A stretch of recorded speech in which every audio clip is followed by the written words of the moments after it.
Hey, what's up guys? Coach Matt over here, Primal Athlete Training Center, www.primalatc.com. Answering a question today on what you should do, strategies that you should take if you are maxing out at a weight and you're not seeing that weight increase after a few months of training. So this comes from an email that I received from somebody that saw a video online of our off-season training program. And he was wondering some ideas as far as the percentages that we use and sort of our philosophy behind why our athletes get so damn strong when they use this method. And I wanted to just show you by example, sort of a good outline. Now, this is what you typically will see in a lot of high school weight rooms and typically what you'll see in a lot of the big box corporate fitness type gyms. So we're taking a look at somebody who has a max of 315 pounds. Now, if that's squat, deadlift, bench press, you have a max of 315 pounds. Typically what we'll see is the person will put 135 pounds on the bar and do it for a warm-up set of about 10. Now that's some pretty light weight for someone that squats 315. After that, they'll put a 25 on each side, go up to 185, and typically do that for about 8 reps. Okay, so first 2 sets are in, warm-up's pretty much done, you've done a set of 10, you've done a set of 8. Now we put another 45 on each side, so we have 2 45s on each side, 225 pounds, and we'll do that for about a set of 5 or 6. Now this is typical to what we see in a high school weight room or in a big box, Gold's Gym type place. After that, they throw another 25 on each side, they get to 275, and they do that for, somewhere in that 4 to 5 rep range. Finally, for their last set, what they'll do, maybe that one was pretty heavy for them, they'll put 295 pounds on the bar. They'll squat 295 pounds, which is pretty heavy weight for, a set of anywhere from 2 to 4, usually right around that 3 rep range. Well, if you take a look, that's pretty common. You put a 45 and then another 25, take the 25s off, put on a 45, then put another 25 on. It's a pretty normal way of working up if you squat 315 or bench 315. You don't want to worry too much with 5-pound plates and 2.5-pound plates and whatnot. But when you take a look and you break it down, 135 pounds, it's about 40% of that 315-pound max. 185 pounds, we're at about 55% of that 315-pound max. 225, we're about 70% of that 315-pound max. 275, we're at 85% of 315. 295, we're at 93% of 315. So when you take a look at the breakdown, say that person stuck toward the lower end of those reps. We're doing 23 to 24 reps with weight that's 70% or lower than our max. We're only doing anywhere from 7 to 9 reps with weight that's 80% or higher than our max. So if you take a look at that, you have got, basically if you take the top end, 24 reps versus 9 reps, okay? 24 reps versus 9 reps. That's just a little over 25% of the reps that we take in a workout that are heavy, that are over 80% of our max.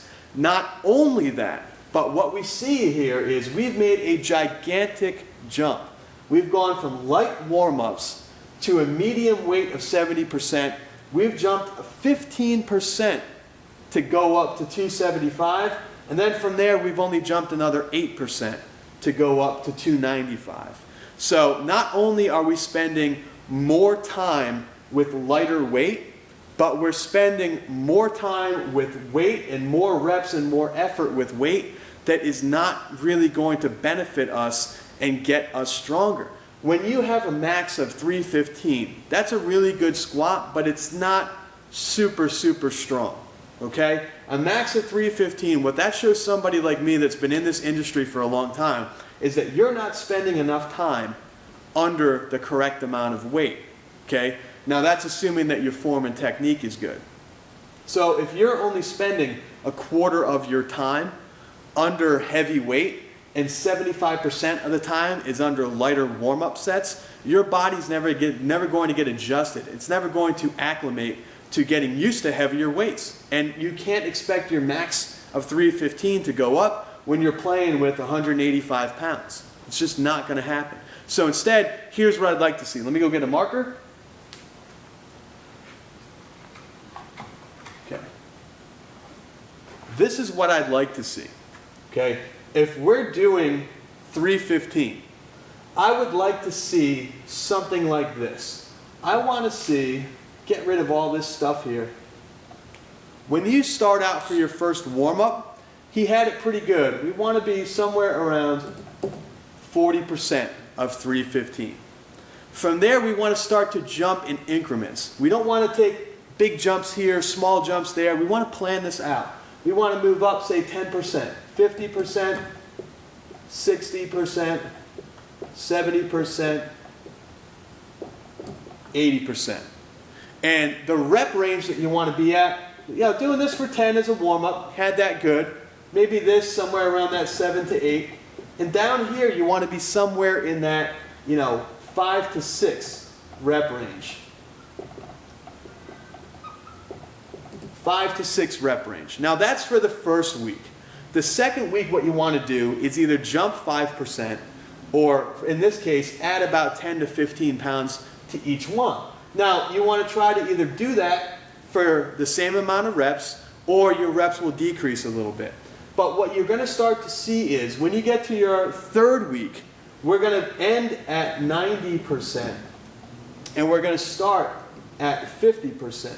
Now, I'm not going to write this all out for you, but if you were to write out 3 weeks like this, starting at 40 on week 1, starting at 45 on week 2, and starting on 50 at week 3, what you're going to notice is that you're spending a much larger percentage of your time with heavier weight on your back. So you're spending a larger time. You've got basically 12 reps over 70% on week 1.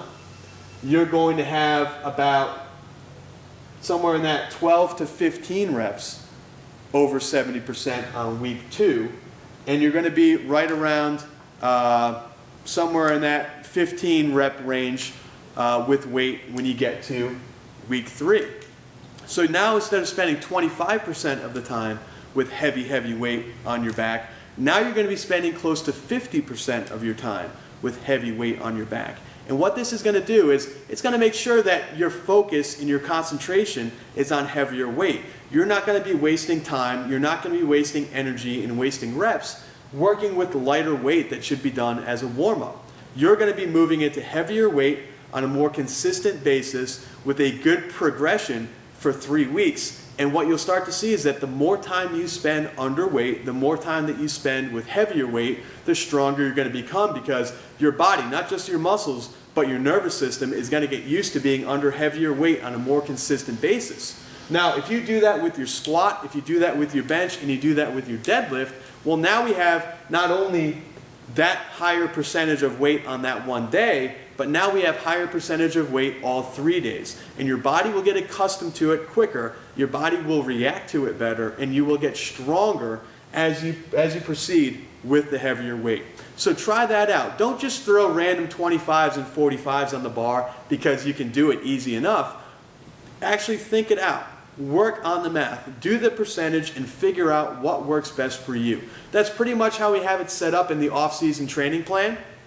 It's easy to follow along with. So if you guys are looking for something, we've sold a lot of them. If you're looking for something, go to primalatc.com. The percentages for 13 weeks are already laid out for you. The rest weeks for 13 weeks are already laid out for you. The strength circuits, the plyometrics, the grip training, it's already worked out for you, so you don't have to think. Bring the book with you to the gym. All you have to do is figure out your max and figure out the percentages of your max, and you'll be taken care of for 3 months. That's why it's an off-season program, guys. Takes care of that 3 months before the season starts up. Make sure you're strong as an ox by the time you get in season, and you end up doing better, throwing further, hitting more PRs, and getting the unfair advantage over the other people on your team, in your county, and in your state. So hope you check it out. Make sure, if you're spending too much time on lightweight, make it a little bit heavier on yourself. Get under that bar, grit your teeth, and have at it. Talk to you soon.